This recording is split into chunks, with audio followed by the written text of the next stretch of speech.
I thought about it a bit between videos. I think I remember why all of these Elvis examples are in here. It's because at some point in the distant past, I gave a guest lecture for somebody else, and they liked Elvis. Like, they had all these Elvis jokes, and I figured, okay, I better try and add some Elvis jokes to my slides. I was young and naive. I don't know why I would have done something like that. In any case, the examples are still solid, so we'll keep you. And I mean, I'm too lazy to make new ones, so we'll keep using them. So what I want to talk about here is the process of, given a task, how do we design the pattern? Because if we scroll back a bit, we can find some hideous example of the finished product. So here is a finished pattern. This is disgusting. It's really hard to just stare at this and know what's going on. That's one issue with regular expressions. They're cryptic. But what I want to try and prove here is that as long as we take it easy, as long as we move slowly, we can go from nothing to a pretty complicated pattern and still keep track of every step along the way. And so it's the usual process of iterative development, same as writing code for anything else. It's just that the code is compacted into such a small space that it can be pretty overwhelming. Here's what I want to do. I would like to match strings of the form someone's name lives. And again, that's supposed to be really, really clever. And the key thing here is that this could be a name that's 1 word long. It could be a name that's 2 words long. Or it could be a name that's, 3 words, 4 words, 5 words long. I need to be able to match all of them. And so we know that having a well-designed testing process is the key to being able to do this efficiently. So what I've done here is I've worked out a few reference examples. And of course, there's no such thing as too much testing, so maybe more examples would be helpful. But this should be enough to set me on the right track. What I want is to make sure that this pattern isn't matching anything that it isn't supposed to, obviously, because it's too easy to accidentally make a pattern that just matches everything. And also, I want to make sure it's matching various different variations of the type of string it is supposed to match. Notice that it's supposed to match lives with a lowercase l or an uppercase one. And it turns out that the Python regular expression library has a couple of options that make this a little easier. There is a case insensitive mode, but assuming we know nothing about that yet, which some of us don't, let's try using only the pattern to dictate the capitalization. So I'll start with my first attempt, which is I want someone's name lives. Okay, well, that means I want the word lives to be in the pattern. Okay, so, and I also want the option of having the L uppercase or lowercase. So my pattern will probably end with lives, like this. And I use square brackets to give me both uppercase and lowercase l. Okay, so what do I do to refer to somebody's name? Well, I guess a name would be a sequence of characters that are all word characters. I don't even want to make too much of an assumption about whether the first letter is capitalized, because I suppose somebody could have a name where the first letter wasn't capitalized. Okay, so I'll try that. \W plus. So remember from the previous video and this chart I showed in the previous video, I'm now showing it again. So remember from this video that \W means any word character. And it's true that maybe this could be seen as a bit sloppy because of the weird way Python defines word characters. It depends on what the setting is, whether you need to be strict or not. In general, it's often a good idea to be as relaxed as possible in what you will accept, unless you have some good excuse not to behave that way. So here, \W plus says match 1 or more word characters, then a space, then the word lives.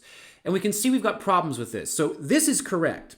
We shouldn't be matching just the word Elvis. This is correct because we should be matching name space lives. Okay, but these two should be coming back true because this is a name and so is this. And so these aren't matching and they are supposed to match.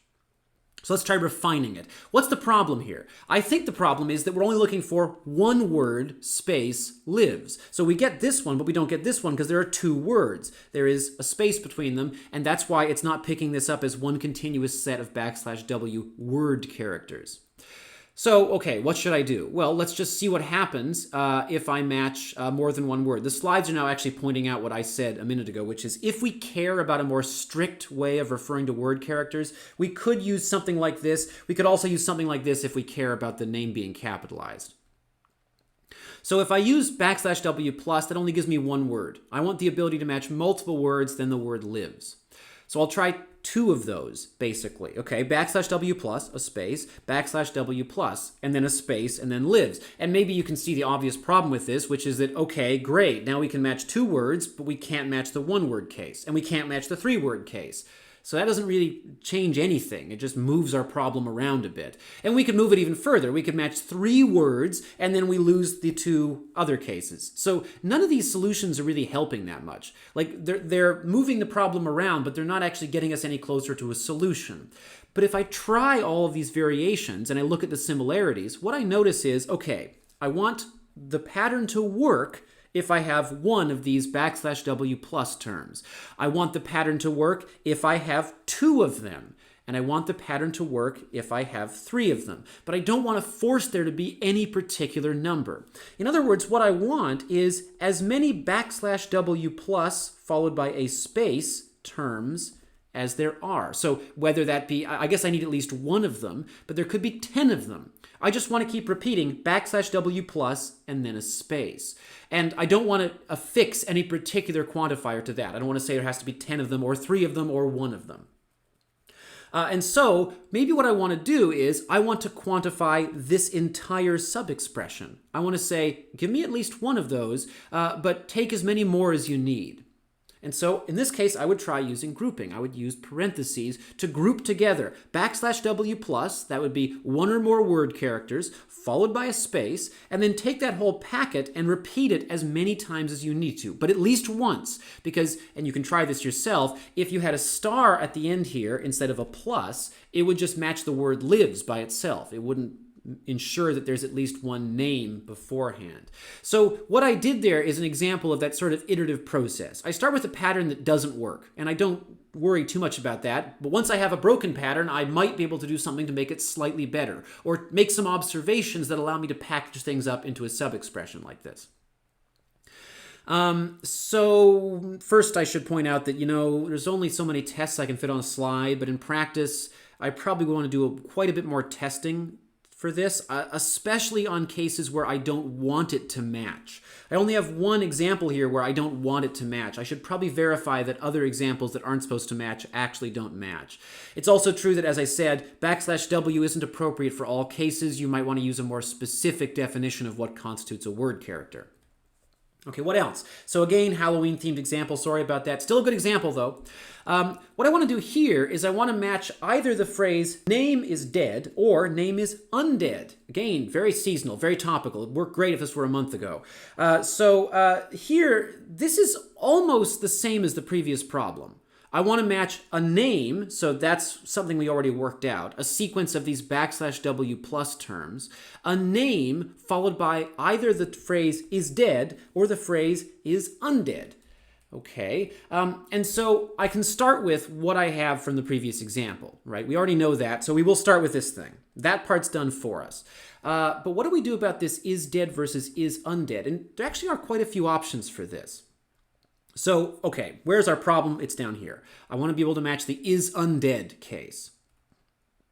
So one option would be to use the or operator. What I'm saying here is match a name, so 1 or more words separated by spaces, then the word is, then a space, and then, because it's in brackets, either of the word dead or the word undead. That would work. But there actually are a whole ton of ways you could solve this problem. So you could also solve it by something like, I guess the slide doesn't actually give this, but I could try something like this. I could put un as a sub-expression and put the question mark on it. And then I just have the word dead sitting outside. So what this is saying, the question mark operator is a quantifier that says 0 or 1. In other words, this is either there or not. It's optional.